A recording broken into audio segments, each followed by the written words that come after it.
All right, so my question for you guys is, yesterday or the day before when the kids were presenting, we listened to different renewable energy information. And on this bottle, it says ethyl alcohol absolute. Where have you heard, or what can you relate ethyl to that you heard about in those presentations? Ethanol. Ethanol. Okay, good. So ethanol as a renewable fuel, what does it come from? Where does that fuel?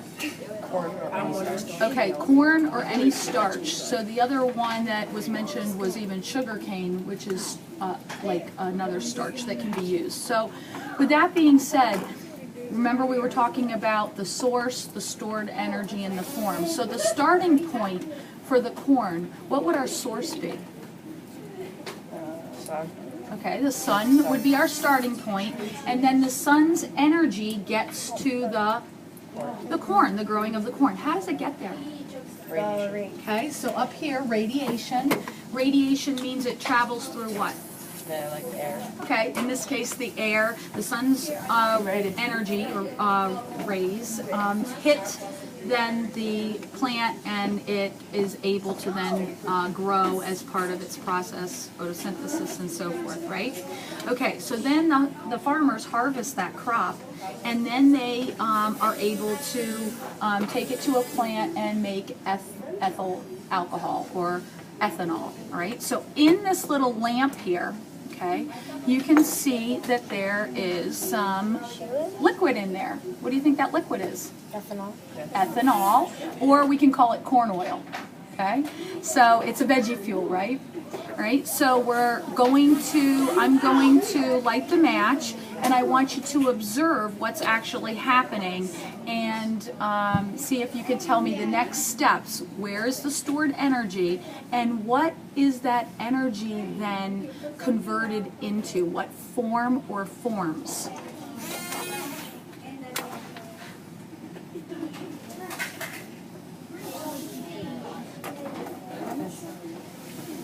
So what do you guys see happening? What do you see happening? Coming up. There's like black things coming on. Okay, what'd you say? Or is that there? Okay. Which? It's okay. Which is? What? This thing coming down is soaking up the ethyl. Okay, do you have any idea what we might call this? Okay, it looks like a rope. When you think about candles, candle wax is actually a fuel too. And what does it have so that the candle wax can burn? Do you know what that's called? What's that string called? Begins with a W. The wick.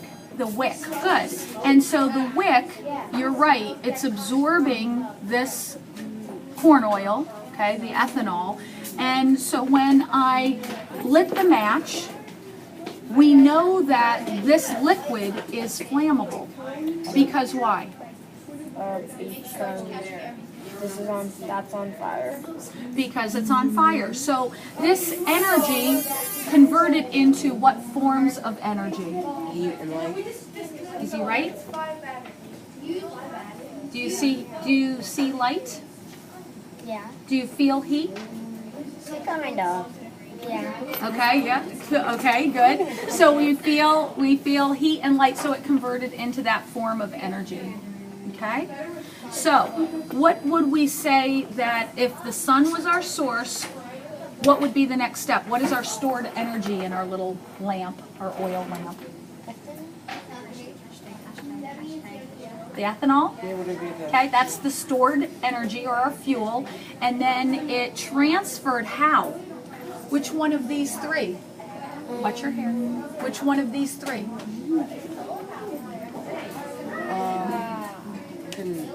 Convection because, well, at least it's conduction because they're touching each other. Okay, what do you guys think about that? Is it conduction because it has to touch the wick, and then it travels through to combust when the flame is burning, okay? And then we've got heat and light, which is our form, or forms. Okay, good job, guys. Oh yeah, and speaking of fire.